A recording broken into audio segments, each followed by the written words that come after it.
जत तालुक्यामध्ये आजचा हा आपल्या कार्यकर्त्यांचा मेळावा होत असताना निश्चित स्वरूपात काही गोष्टींचा उल्लेख सन्माननीय विक्रमदादांनी आणि सन्माननीय विशालदादांनी केलेला आहे. जत विधानसभा मतदारसंघाची निवडणूक होऊन किंबहुना महाराष्ट्राची विधानसभेची निवडणूक होऊन अवघे आता 8-9 महिने झाले आणि महाराष्ट्राची लोकसभेची निवडणूक झाली. त्या लोकसभेच्या निवडणुकीमध्ये महाराष्ट्राच्या तमाम जनतेने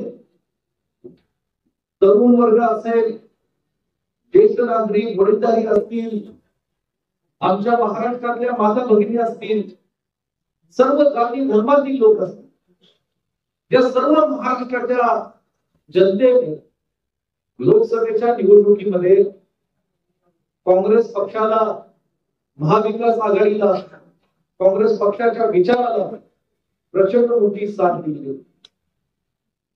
आपल्या बाबतीत सांगली लोकसभा मतदारसंघाच्या बाबतीत काय घडलं हे आपल्या सर्वांना चांगलं ठाऊक. तिकीट नसताना सुद्धा, हाताचे चिन्ह नसताना सुद्धा केवळ काँग्रेस पक्षाच्या विचाराच्या कार्यकर्त्यांच्या बळावर विशालरावनी, आम्ही सगळ्यांनी, विक्रमदादांनी, तुम्ही सगळ्यांनी आपण धडक केली आणि महाराष्ट्राच्या आणि सांगली जिल्ह्याच्या निवडणुकीच्या इतिहासामध्ये 48 खासदारांपैकी काँग्रेस पक्षाचा विचाराचा अपक्ष खासदार म्हणून सांगली जिल्ह्यात आपण विशालरावला निवडून. त्या जत तालुक्याचं सुद्धा महत्वाचं योगदान आहे. थोडंफार काही आपण कमी जास्त पडलो असेल, पण जत तालुक्यातल्या लोकांनी सन्माननीय विक्रमदादांचं काम लक्षात घेऊन जे काही काँग्रेस पक्षाचा विचार असेल, स्वर्गीय वसंतदादांच्या विचाराने जे काही विचारांनी इथं संपर्क ठेवला असेल, त्या सगळ्या विचाराचा लक्षात ठेवून या ठिकाणी आपण त्यांच्या पाठीशी खंबीरपणे उभं राहण्याचं काम केलं. एवढा मोठा विजय आपल्याला सांगली जिल्ह्यात मिळाला. महाराष्ट्र 48 जागांपैकी आज 32 खासदार महाविकास आघाडीचे निवडून आले. एक संपूर्ण लाट महाविकास आघाडीची, काँग्रेस पक्षाची त्या काळामध्ये महाराष्ट्रात निर्माण झाली. असं काय होतं की मार्च एप्रिलच्या महिन्यात झालेल्या निवडणुकीनंतर केवळ 6 महिन्यामध्ये लोकांचं उलट मतपरिवर्तन झालं की महाराष्ट्राच्या विधानसभेमध्ये जे लोकांना पटणार नाही, विश्वास बसणार नाही, आजही कार्यकर्त्यांना, लोकांना या ठिकाणी वाटत नाही, पण असे काही महाराष्ट्रामध्ये निदान जे दुर्दैवाने नव्हते. विक्रमदादांच्या पाठीशी आपण सगळेच उभे होतात. तुमच्यातल्या अनेक लोकांनी जत मनाने या ठिकाणी पळून आपल्या ग्रामपंचायतीमध्ये, जतच्या शहरातील वॉर्डामध्ये प्रत्येक जाती धर्मातील कार्यकर्त्याने विक्रमदादांचं केवळ काम पाहून या ठिकाणी जे पाणीदार आमदार म्हणून जिल्हा परिषद सदस्य पदापासून ते आमदारकीपर्यंत जे काही तुम्ही काम उभं केलेलं होतं, त्या कामाकडे पाहून जत तालुक्यातला दुष्काळाचा प्रश्न हा मिटला पाहिजे याच्यासाठी जी काय त्यांची धडपड चालू होती, ते धडपड पाहून सगळेजण त्याच्यासाठी विधानसभेमध्ये आपण मनापासून कळवतो. मला सुद्धा 25 वर्ष झाले विधानसभेत मी काम करतो. म्हणजे निवडणुकीत पतंगरावजी कदम साहेबांच्या 4 ते 5 विधानसभेच्या निवडणुकीमध्ये कार्यकर्ता म्हणून मी तिथं होतो. पुण्याची लोकसभा लढली, आदरणीय मोहनदादांची विधानसभेची निवडणूक लढली, जिंकली आणि नंतर महाराष्ट्राच्या विधानसभेवर 2दा लढलो, जिंकलो. ही 3री माझी निवडणूक लढली.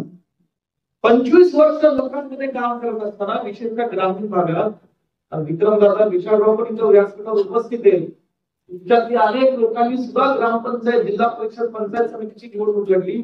ज्या लोकांमध्ये आपण काम करतो, वावरतो, ज्या लोकांमधून आपण निवडून येतो, त्या लोकांचा थोडा तरी आपण चेहरा पाहिल्यानंतर आपल्याला कळतं की हा माणूस आपला आहे का दुसरा आहे. जो माणूस आपल्यावर राहणार आहे का दुसरीकडे गडबड करणार, थोडं तरी कळतं आपल्याला. 25 वर्षानंतर जेव्हा जतमध्ये या ठिकाणी आल्यानंतर आम्हाला एक माणसाचा करण, स्वभाव काय त्याच्या मनात चाललंय थोडंसं आम्हाला त्याचा एक अंदाज येतो. मला माहिती होतं की कदाचित जत विधानसभेची निवडणूक ही संघर्षाची निवडणूक होईल, काही लोक त्याला दुर्दैवाने निवडणुकीच्या काळापुरतं लोकांना दिशाभूल करण्याकरता जातीय रूप त्या ठिकाणी देतील. मला माहिती होतं, माझं मन सांगत होतं, माझा विश्वास होता की माणसं विक्रमदादांच्या कामाकडे होती, लोकांकडे बघत होती, परंतु जे नको व्हायला हवं होतं ते घडलं. आणि म्हणून विशालराव हा जो विषय या त्यांनी काढला की ज्या विषयासाठी आज संपूर्ण महाराष्ट्रामध्ये आणि हिंदुस्थानमध्ये प्रभाव झालेला आहे, ज्या विषय अखिल भारतीय काँग्रेस पक्षाचे आमचे नेते राहुल गांधीने जो विषय हाती घेतलेला, त्या विषयाचा मुद्दा त्यांनी काही महिन्यांपूर्वी एक पत्रकार परिषद घेऊन म्हणून देशासमोर महाराष्ट्राच्या जनतेसमोर मांडला. तो विषय म्हणजे वोट चोरीचा विषय. आज महाराष्ट्रामध्ये असे काय विधानसभेची निवडणूक आहे पाहिल्यात आम्ही डोळ्यावर की जिथं या ठिकाणी काँग्रेस पक्षाचा महाविकास आघाडीचा आमदार त्या ठिकाणी 5-5 वर्ष 10-10 वर्ष त्यांनी दिवस रात्र सर्वसामान्य लोकांची गोरगरिबांची सेवा करण्याचं काम केलं, परंतु तरी सुद्धा त्यांना दुर्दैवी पराभवाला सामोरे जावं लागलं.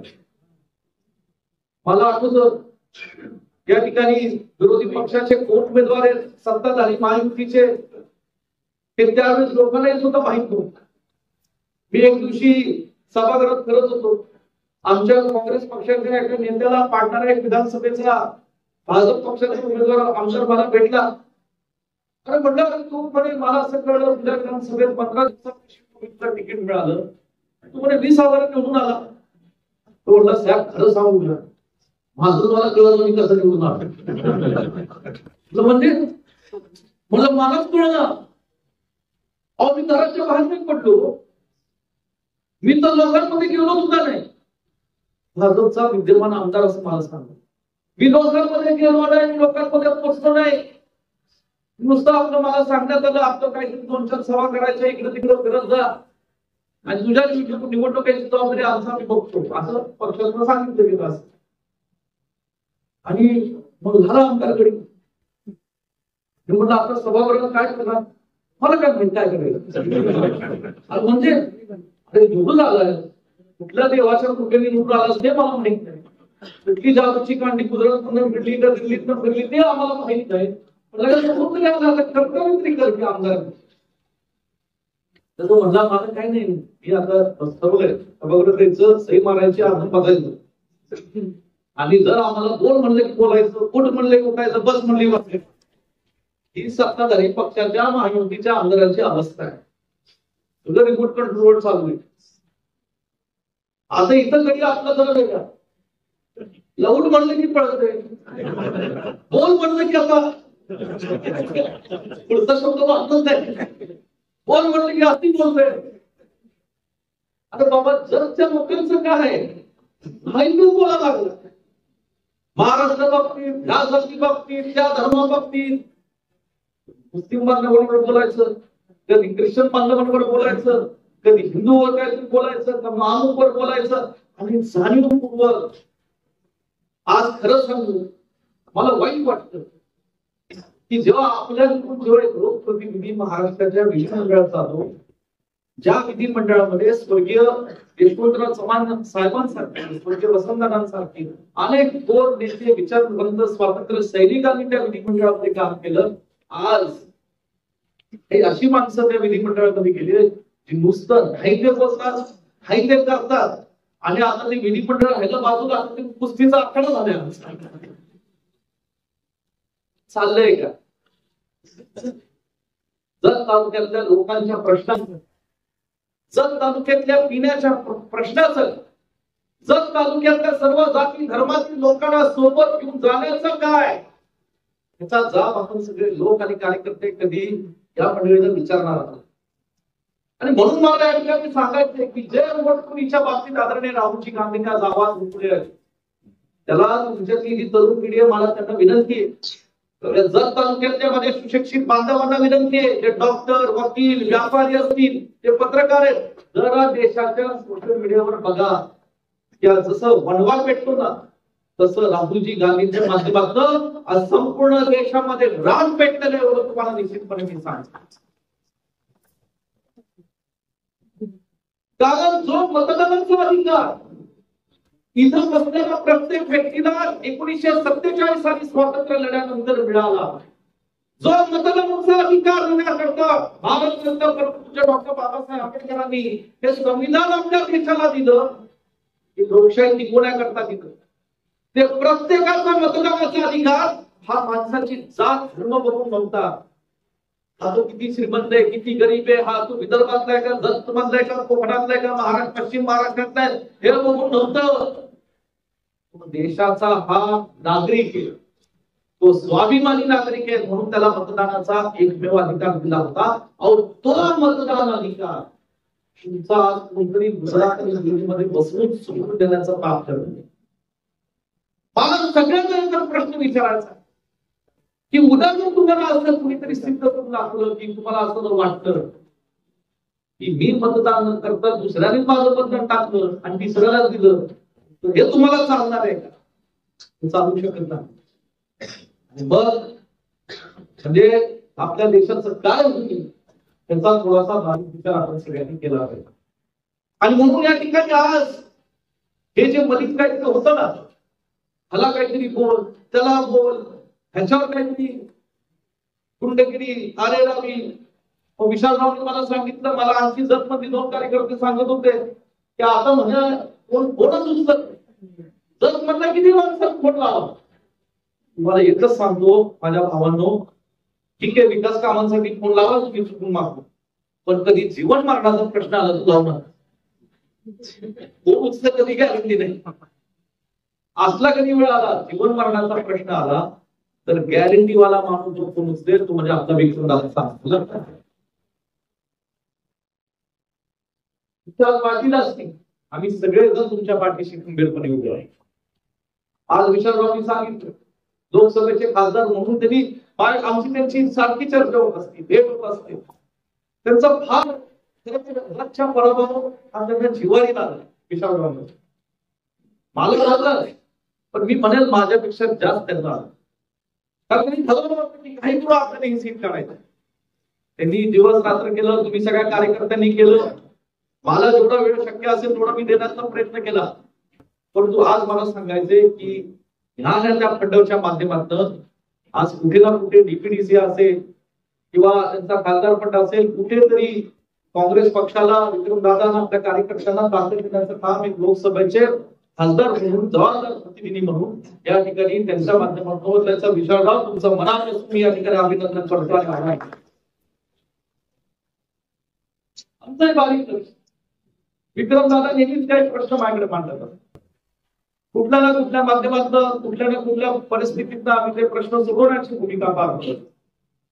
परंतु आता मला आपल्या सर्वांना विनंती करायची की येणाऱ्या ह्या दिवसांमध्ये जो काय आपल्या हा म्हैसाळचा प्रश्न आहे, जिल्ह्यामध्ये तासारी टेंबू अर्पणचा असेल, या सगळ्या माध्यमातून दुष्काळी तालुक्याला पाणी देऊन आपल्या शेतकऱ्यांना त्यांचा प्रपंच, त्यांचं कुटुंब, त्यांचा संसार हा सुखाचा समृद्ध करण्याकरता आज विक्रमदादा वेगवेगळ्या स्तरावर सत्ता नसताना सुद्धा जिल्ह्यात असेल, महाराष्ट्राच्या मंत्रालयात असेल, हे सातत्याने पाठपुरावा करून आज त्या ठिकाणी जेवढं विद्यमान आमदार करत नाहीत त्याच्या 10 पटीने कोण जगच्या प्रश्नांमध्ये फिरत असेल तर आमचे विक्रमदादा सावंत फिरतात. थोडं माहिती प्रश्न मला आमदारांनी लक्षात कशात आहे तुम्हाला माहिती, याचं कॉन्ट्रॅक्ट, त्याचं कॉन्ट्रॅक्ट.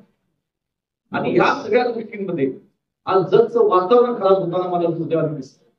जगचं वातावरण खराब होऊ देऊ नका. जग मध्ये आपली सगळी माणसं, गोरगरीब माणसं एकत्रितपणे एक दिलाने, एक जीवाने एकत्रित राहिली. दरवेळेस सरकारच्या माध्यमातून ह्याला एक राजनैतिक परंपरा लाभलेला आहे. त्याच्यानंतर या ठिकाणी या परंपरेच्या एक चांगलं करण्याचं काम यापूर्वीच्या सगळ्या लोकप्रतिनिधी त्यांच्या माध्यमातून करण्याचा प्रयत्न मनापासून केलेला. आपल्या सर्वांना माझी नम्रतेची विनंती की आजचा हा जो काँग्रेस पक्षाचा कार्यकर्त्यांचा लक्षात ठेवा, आज बिहारमध्ये रान पेटलेलं. जर सोशल मीडियावर किंवा वृत्तवाहिनीवर, टीव्ही चॅनल तुम्ही पाहिलं तर राहुल गांधी, तेजस्वी यादव लोकांमध्ये हजारो लोकांच्या संख्येने लोक त्यांच्या पाठीशी खंबीरपणे उभे राहतात. रान पेटलेलं. आणि जसं 1947 साली हुकुमशाही ब्रिटिशांच्या विरुद्ध एक रान स्वातंत्र्य सैनिकांनी पेटवलं आणि स्वातंत्र्य मिळवून दिलं, स्वातंत्र्याची लढाई झाली.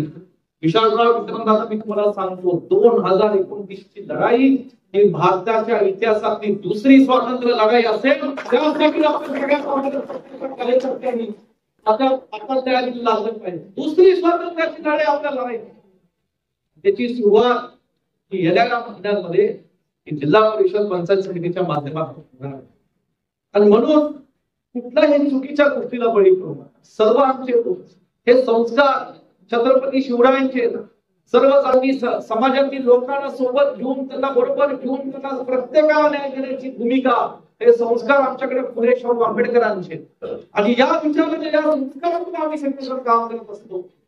ही भावना आज ह्यापैकी आहे जे सत्ताधारी पक्ष आहेत ना, जे कोण सत्ताधारी आमदार आहेत, त्यांना विचार कधी छत्रपती शिवरायांचा, फुले शाहू आंबेडकरांचा विचार कधी जीवनात अंमलात आणलाय?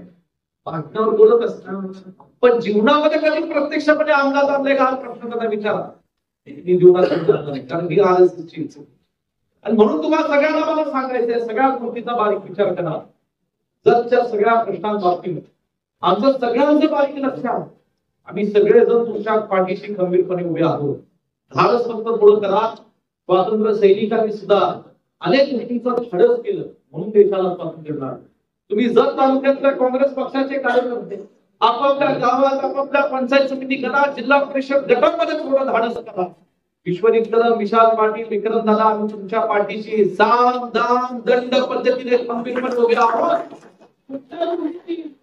नाही काय दलदलीला बळी पडायचं नाही, कुठल्या परिस्थितीला बळी पडायचं. कारण सगळे आज ही सगळ्या हे व्यासपीठ तुम्ही दिसताय ना, फक्त या व्यासपीठावर सगळी लोक तुम्हाला सापडतात. सगळी समोर बसलेली सुद्धा, शेवटच्या वाक्यात बसताना सुद्धा आमचा जो कार्यकर्ता दिसते, सर्व जाती धर्मातील, जत तालुक्यातल्या काना कोपऱ्यातील तुम्हाला माणसं इतर या ठिकाणी सापडतात. ही एक हा एक जीव आपल्याला येणाऱ्या या निवडणुकीत कायम ठेवायचा. आणि मला असं वाटतं आपण फक्त लोकांशी प्रेमाने या ठिकाणी दाखवतो. जो या ठिकाणी आरे म्हणेल त्याला कार्य आपण या ठिकाणीची हिंमत ठेवू. पण आरे म्हणला तर कार्य म्हणायचं, जो कार्य म्हणायचं नाही. म्हणून या ठिकाणी चांगल्या पद्धतीने आपल्याला एक चांगल्या छत्रपती शिवाजी महाराज आणि महात्मा ज्योतिराव फुले, परमपूज्य भारतरत्न बाबासाहेब आंबेडकर आणि या ठिकाणी फुले शाहू आंबेडकर, छत्रपती शाहू महाराजांच्या विचाराने आपल्याला या ठिकाणी काँग्रेस पक्षाच्या विचाराने काम करायचं आहे. मला खात्री आहे की आज जे काही नवीन पदाधिकारी या ठिकाणी नेमले जातील, पद मिळतं तर जबाबदारी पण येते पदावर. आणि म्हणून या ठिकाणी आता तुम्ही सगळ्यांनी तुमच्या त्या स्तरावर, तुम्ही आपल्या गावात, पंचायत समिती गणात, बोर्डात, आपल्या भाऊकीत, आपल्या समाजात पळायला सुरुवात केली पाहिजे. हे पळा. आम्ही हे आमचं येणं जाणं निश्चितपणे वाढवू. कधी त्यांना विशालरावांना लोकसभेचं पार्लिमेंट असतं ते दिल्लीत अडकतात, आम्ही कधी विधानसभेच्या विधानसभेत अडकतो. कधी कधी काही घटना होत असतात. आमच्या कदम कुटुंबात सुद्धा काही दोन घटना दुःखद घडल्या, त्यावेळी जर तालुक्यातल्या लोकांनी भरपूर आम्हाला साथ दिली, आमच्या पाठीशी उभे राहिले कदम कुटुंबाचे. अशा अनेक प्रसंगातून जाऊन येणाऱ्या दिवसांमध्ये निश्चितपणे जिल्हा परिषद गट वाईज, गण वाईज आम्ही तुमच्या बरोबर एकदा चर्चा संवाद करण्याकरता येऊ आणि तुम्हाला निश्चितपणे लागेल ती ताकद ते आम्ही या ठिकाणी उभी करू. आज तुम्ही सगळेजण या ठिकाणी आलात, कार्यकर्त्यांचं आभार मानतो आणि नव्या नियुक्ती झालेल्या पदाधिकाऱ्यांचं अभिनंदन करून इथंच सांगतो. जय हिंद, जय महाराष्ट्र.